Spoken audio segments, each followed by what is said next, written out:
Olá, eu sou Valério do canal Trabalhando para o Futuro. Hoje nós vamos fazer um estudo assim de uma parábola. A parábola do porco-espinho. É uma coisa interessante. Vamos só lembrando aí que parábola são aquelas pequenas narrativas, né, que usam assim alegorias para transmitir uma lição, uma coisa moral, né, um cunho moral. E também que assim Jesus foi o maior, né, que utilizava desse recurso para transmitir o conhecimento, até de uma certa forma respeitando a evolução de cada um, né? Sabe aquela história de quem tem olhos de ver, que veja, né? Porque à medida que você vai evoluindo, você consegue melhorar o seu campo de visão, de percepção, entender melhor as coisas. Então tá, eu vou ler a parábola e depois a gente volta detalhando, conversando, digerindo os assuntos aqui, né? Bom, parábola do porco-espinho. Alguns chamam fábula também. Porco-espinho, ouriço, é tudo mais ou menos a mesma coisa, né? 1851. O filósofo alemão Arthur Schopenhauer expôs a parábola do porco-espinho. Durante uma era glacial muito remota, quando o globo terrestre esteve coberto por densas camadas de gelo, muitos animais não resistiram ao frio intenso e morreram indefesos, por não se adaptarem às condições do clima hostil. Foi então que uma grande manada de porcos-espinhos, numa tentativa de se proteger e sobreviver, começou a se unir, a juntar-se mais e mais. Assim, cada um podia sentir o calor do corpo do outro, e todos juntos, bem unidos, agasalhavam-se mutuamente, aqueciam-se, enfrentando por mais tempo aquele inverno tenebroso. Porém, vida ingrata, os espíritos de cada um começaram a ferir os companheiros mais próximos, justamente aqueles que lhes forneciam mais calor, aquele calor vital, questão de vida ou morte, e afastaram-se feridos, magoados, sofridos. Dispersaram-se por não suportarem mais tempo os espinhos dos seus semelhantes. Doía muito. Mas essa não foi a melhor solução. Essa não foi a melhor solução. Afastados, separados, logo começaram a morrer congelados. Os que não morreram começaram a se aproximar pouco a pouco, com jeito, com precauções, de tal forma que unidos, cada qual conservava uma certa distância do outro, mínima, mas suficiente para conviver sem ferir, sobreviver sem magoar, sem causar danos recíprocos. Assim, aprendendo a amar, resistiram à longa era glacial, sobreviveram. Bom, essa é a história, né? É a parábola. Agora vamos tentar ter olhos de ver aqui, né? Tentar compreender melhor o contexto, espremer mais as coisas, o conhecimento daqui, né? Bom, primeiro a gente vai colocar essa questão aqui. Durante uma era glacial muito remota, quando o globo terrestre esteve coberto por densas camadas de gelo, muitos animais não resistiram ao frio intenso e morreram indefesos, por não se adaptar às condições do clima hostil. Então vamos pensar aqui que isso é uma realidade para nós, né? Lembrando lá de Allan Kardec, quando ele coloca a classificação dos mundos, mundos primitivos, expiação e provas, regeneração, felizes, celestes. Então ele fez essa classificação de uma forma didática a gente entender que tem diversidade nos mundos, nos sistemas, nas galáxias. O que não falta é diversidade na obra de Deus, né? Bom, e aí essa questão de se adaptar para cada tipo de mundo, são realidades diferentes, necessidades diferentes. Então é uma grande realidade você ter consciência que a sua adaptação é uma coisa normal.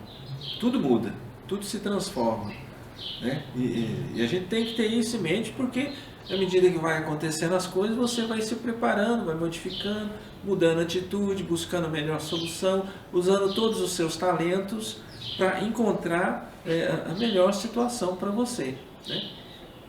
Então essa necessidade de adaptação do indivíduo, da comunidade, do país, até do planeta, é uma realidade. Hoje mesmo a gente está passando por uma fase de transição planetária, passando de mundo de expiação e provas para mundo de regeneração, então tem que se adaptar, porque quem não se adaptar ao novo tipo de vibração, de energia, não fica aqui.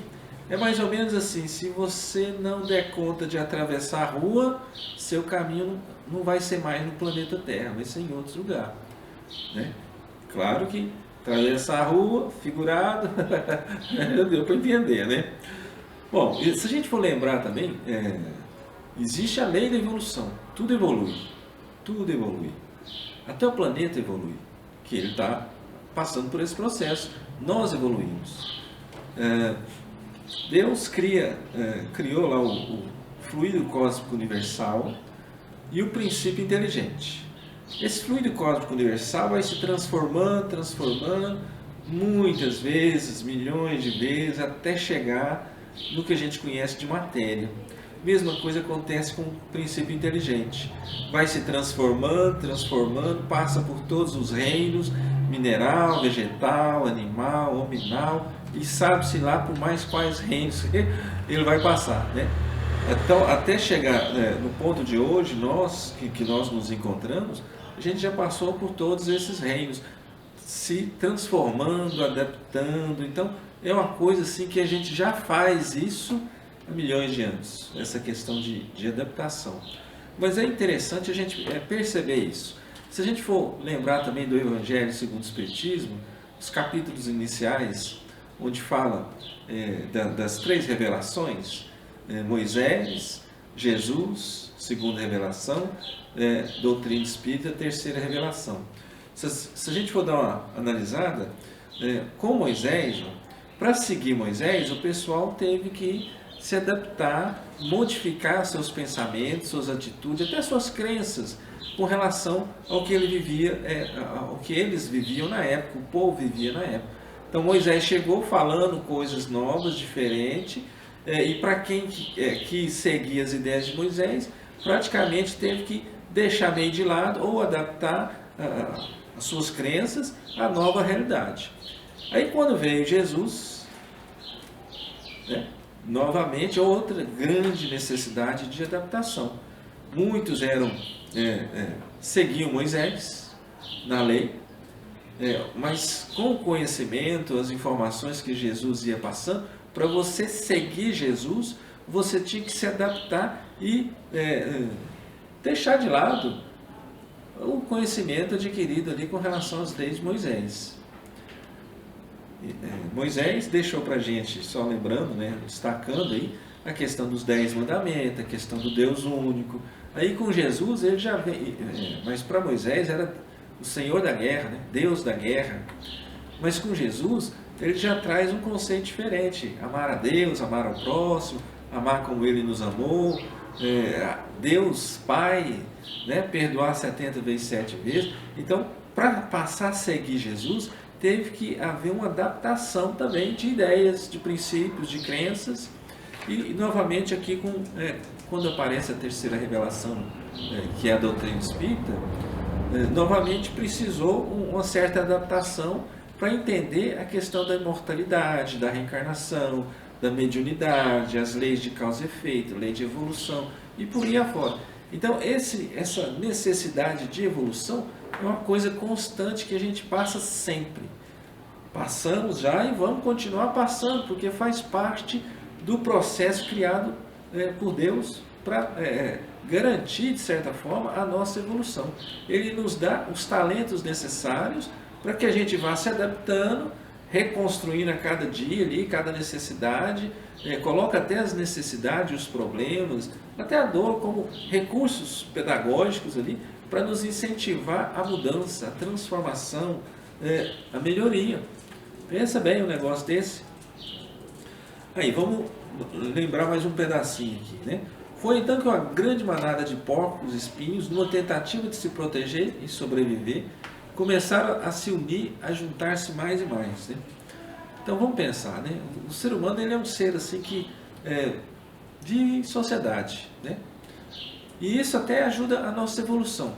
Pensa, se você, vamos fazer uma comparação aqui. Você pega uma pessoa, uma criança, que já sabe até ler, para facilitar a compreensão, e pega essa criança que já sabe ler e coloca numa ilha, numa biblioteca cheia de livros, onde ele vai estudar sozinho. E pega uma mesma criança com a mesma idade e coloca numa escola junto com outras pessoas, com professores, seguindo uma metodologia, primeira série, segunda, terceira, quarta, vai seguindo, vai evoluindo, passando por dificuldades diferentes. No final de algum período aí, que seja 5 anos, 10 anos, compara de novo as mesmas crianças, né? Você vai ver que quem viveu em sociedade evoluiu muito mais do que quem viveu sozinho. É diferente. A sociedade nos ajuda nessa questão aí da evolução. Então até porque é bem mais fácil a gente conviver, né, com a gente mesmo. É muito fácil conviver com a gente mesmo. Mas quando está vivendo em conjunto, em sociedade, em família, aí a gente tem que trabalhar mais para a gente eliminar as nossas arestas, os nossos defeitos, né? Porque os nossos defeitos funcionam como se fosse espinho cutucando os outros, machucando os outros, né? Então, viver em sociedade também é um recurso pedagógico criado por Deus para nos auxiliar no processo de nossa evolução, que é uma maneira de forçar a gente burilar as nossas arestas para melhor evolução, né? Assim, cada um podia sentir o calor do corpo do outro, e todos juntos, bem unidos, agasalhavam-se mutuamente, aqueciam-se, enfrentando por mais tempo aquele inverno tenebroso. Porém, vida ingrata, os espinhos de cada um começaram a ferir os companheiros mais próximos, justamente aqueles que lhes forneciam mais calor, aquele calor vital, questão de vida e morte, e afastaram-se feridos, magoados, sofridos, né? Então vamos pensar que esses espinhos de cada um de nós, a gente pode entender como se fosse assim também o nosso lado sombra. Às vezes a pessoa tem até aquela hostilidade, violência, agressividade, mas é uma coisa até sem querer, faz parte dele, ele ainda não aprendeu a burilar isso aí, por isso até que está em sociedade, para justamente ir aprendendo isso aí, né? Essa questão também de ferir os mais próximos, os companheiros mais próximos, vamos lembrar aí da reencarnação, né? Lei de causa e efeito, né? Você planta, você colhe. Então existe todo um planejamento, antes da gente reencarnar, né? Tudo que a gente pensa, fala, faz, sente, fica registrado no nosso corpo astral. Antes da gente reencarnar é feito aí um plano de ação, tendo como referência o que está registrado no nosso corpo astral. Isso está lá naquele livro Missionários da Luz, de André Luiz, descreve um pouco disso aí, né? Então, quando chega esse plano de ação, está incluído, por exemplo, quem é que vai ser seus pais, os filhos, os relacionamentos, todo um esquema construído por nós mesmos em outras reencarnações. Então é analisado aí o que a gente fez, precisa fazer, precisa melhorar, criado esse plano de ação para a nossa nova existência. E faz parte disso justamente a família, né? A família. Lei de causa e efeito. Então você, eu, nós não fazemos parte de uma determinada família à toa. A gente está tentando resolver as arestas, resolver as pendências que foram ficando ao longo do caminho, ao longo das reencarnações, né? Então, família e amigos, muitas vezes, exigem mais de nós, né? Porque o sentimento por eles é maior. Por isso, qualquer coisa nós ficamos. Sem falar ainda naquela situação que quando o passado bate na nossa porta, né? Então vivemos em reencarnações passadas, prejudicamos, desviamos a pessoa do caminho certo. Agora de repente renasce na nossa vida, na nossa família, para que a gente possa orientar essa pessoa. Os desvios que a gente provocou lá atrás, agora a gente vai orientar essa pessoa. Aí ela nasce como nosso filho, né? Esses mais perto, assim. Então é bom lembrar nessa situação a questão da reencarnação. Lei de causa e efeito aí. Dispersados por não suportarem mais tempo os espinhos de seus semelhantes. Doía muito. Mas essa não foi a melhor solução. Afastados, separados, logo começaram a morrer congelados. Porque na verdade nós precisamos uns dos outros. Do amor, do carinho, do respeito, da amizade. Nós precisamos uns dos outros. Isso aí funciona como alimento espiritual. A gente não tem necessidade do alimento físico, comer alguma coisa, então isso alimenta o corpo físico, mas nós precisamos do alimento espiritual, que vem justamente através disso tudo aí. Vamos analisar também de uma outra forma aqui. Quando fala assim, começaram a morrer congelados, dentro da doutrina espírita, a gente sabe que o espírito continua vivo, existindo. O que morre é o corpo que morre. O espírito continua vivo, né? Sentindo, tendo sonhos, trabalhando, estudando para atingir sua felicidade. Felicidade aí é igual a evolução, né? Quanto mais você vai evoluindo, quanto mais pendências, arestas você vai resolvendo, trabalhando aquelas arestas, aqueles defeitos, né? Isso vai trazendo assim um retorno. Esse retorno é felicidade, é bem-estar, porque você está plantando coisas boas, você começa a colher coisas boas. Se você só planta coisas negativas, você só vai receber coisas negativas. Então, se você não está gostando do que está recebendo, mude o que está oferecendo. Mude o que está oferecendo, né? Essa questão do lembrar da vida eterna. A vida é eterna. E a velocidade da evolução depende de nós. Depende de nós. Não adianta a gente ficar culpando o governo, o pai, a mãe, os outros, né? Porque a gente tem uma tendência a culpar os outros. A responsabilidade é nossa. Claro que a gente, nesse caminho, a gente encontra cúmplices, né? Mas a grande responsabilidade é nossa. Você define o seu caminho e arca com as consequências dessas definições, desse seu livre-arbítrio, dessas escolhas. A pessoa que vai passando por cima do livre-arbítrio dos outros, chega num ponto que perde o seu próprio livre-arbítrio, né? Perde o seu próprio livre-arbítrio. Aí acontece, por exemplo, igual esse processo de transição que a gente está passando, muitos milhões, muita gente, que não está mais ficando na vibração de acordo com o planeta Terra, muita gente vai ser encaminhado para outros mundos, para outras escolas planetárias, que estejam de acordo com a sua realidade. Bom, os que não morreram voltaram a se aproximar pouco a pouco, com jeito, com precaução, de tal forma que unidos, cada qual conservava uma certa distância do outro, mínima, mas suficiente para conviver sem ferir, sobreviver sem magoar, sem causar danos recíprocos. Que é o que a gente precisa. A gente não precisa assim provocar a mudança grande, gigante do outro, né? Até porque a gente não tem todo esse poder, mas a gente pode provocar a nossa mudança aos poucos, a nossa evolução vai provocando mudanças. Quando você começa a se preocupar com essa coisa de espiritualidade, de Deus, começa a trabalhar nisso aí, a sua evolução já vai acontecendo e você passa a emitir um tipo de energia que acaba interferindo, auxiliando quem estiver próximo de você. Conviver sem ferir. Ninguém é perfeito. Ou vocês acham que tem alguém perfeito nesse planetinha Terra aqui? Planeta de expiação e provas. É só dar uma olhada no noticiário. O que mais fala é sobre violência, corrupção, drogas, miséria, fome, doença. Isso não é um quadro de planeta de regeneração. Isso é mais um quadro de expiação e provas, que a gente conhece muito bem. Isso aí.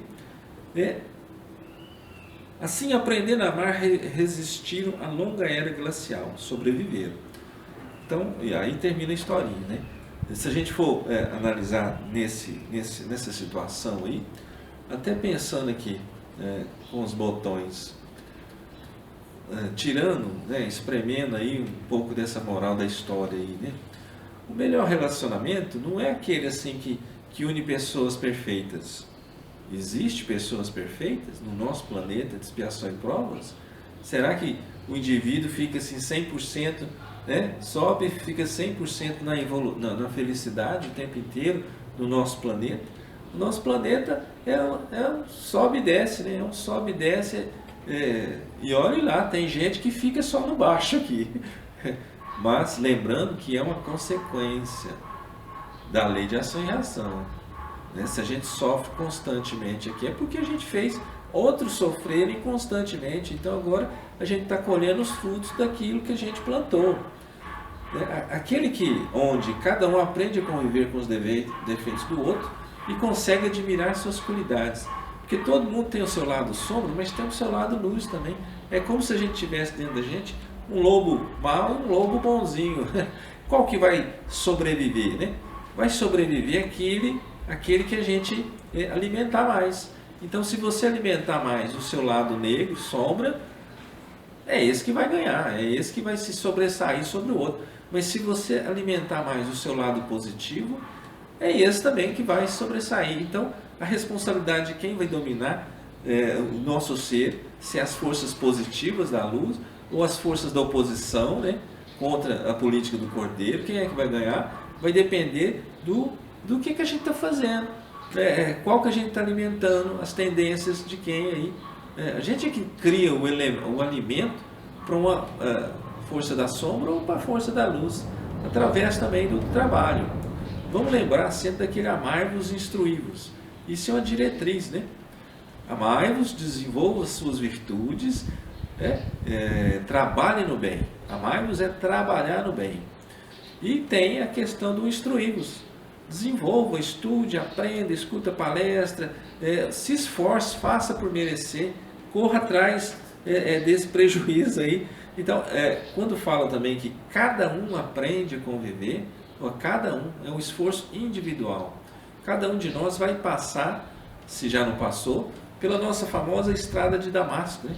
Você estava seguindo aqueles objetivos estranhos, obscuros, e um belo dia você sente a presença de Deus, de Jesus, e a partir desse momento você muda a sua vida. Todos os seus talentos que já você vem trabalhando ao longo dos milhões de anos aí, você passa a utilizar eles de forma mais positiva, objetiva, a favor da política do Cordeiro. Bom, muitas vezes o orgulho, a ingratidão, né, endurece o nosso coração, que não conseguimos mais ver no nosso semelhante aquela presença de Deus, aquela semelhança de Deus, né? Lembra do vós sois deuses? Esse orgulho, essa ingratidão cresce tanto que a gente não consegue ver isso mais nas pessoas. E nos alfinetamos. E cheio de aresta, de pendências ainda, cutuca. E Jesus, vamos lembrar também que um dos ensinamentos de Jesus era perdoar, né? Perdoar 70 vezes 7 vezes, é muito tempo. Esse perdoar 70 vezes 7 vezes não é até passar a mão na cabeça de ninguém, não. Porque isso assim não traz crescimento. Mas não é você ficar perdendo tempo em prejudicar, criar conflito, derrubar inimigos, criar inimigos. Até porque quando a gente cria inimigos, você está criando, na verdade, obsessores que vão te perseguir depois, né? Muitas vezes as pessoas vão na casa espírita ou em outra religião buscando soluções para os seus problemas, e muitas vezes tem até obsessores tentando prejudicar mesmo. Mas esses obsessores, na maioria das vezes, foram criados por nós mesmos em outras vidas, quando nós criamos os nossos inimigos. Eles desencarnam e continuam sendo nossos inimigos. Então, é ser inteligente, fazer o bem, faça o bem, seja uma pessoa útil, né? E o conhecimento da doutrina espírita entra nesse caso com uma força muito grande, porque a pessoa passa a ver um pouco além da matéria, que tudo tem consequências. O seu esforço tem consequências. As suas escolhas têm consequências. Dentro da doutrina espírita não tem aquela questão assim, de pecado. Não, isso é pecado. Não existe isso. Mas existe a questão da responsabilidade. Você é responsável pelas suas escolhas e você tem que arcar com as consequências das suas escolhas.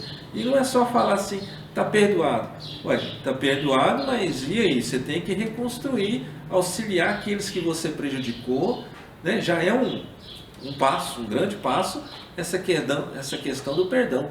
Mas você tem que trabalhar para resolver os problemas que você criou. Furou um buraco, você tem que tapar o buraco. Você desviou alguém, você vai ter que conduzir essa pessoa para o caminho certo. Você roubou de alguém, você vai ter que fornecer para essa pessoa aquilo que você tirou. Então, perdoar é uma coisa interessante, tal, mas tem que ter o trabalho nosso em corrigir, em melhorar, em resolver essas pendências, essas arestas que a gente tem com o nosso passado aí. Será que não podemos nos aproximar uns dos outros com amor e serenidade, de tal forma que os nossos espinhos não firam as pessoas que mais amamos, tanto no trabalho, na escola, na igreja, na casa, na rua, na sociedade, né? Nós temos que aprender a trabalhar em equipe, trabalho de equipe. Até Jesus tem a equipe dele, né? de trabalhadores. Quando esteve aqui, na época lá da Galileia, de Jesus Cristo, tal, ele tinha lá seus apóstolos. Então, é normal, faz parte da evolução, trabalhar em equipe, trabalhando no bem, né? Então, à medida que a gente vai tomando essa consciência, a gente vai modificando, fazendo aquela famosa reforma íntima, que a gente escuta falar tanto aí, porque quem é que não tem espinho, quem é que não tem dificuldade, aresta, pendência, o lado sombra, todos nós temos nosso lado sombra.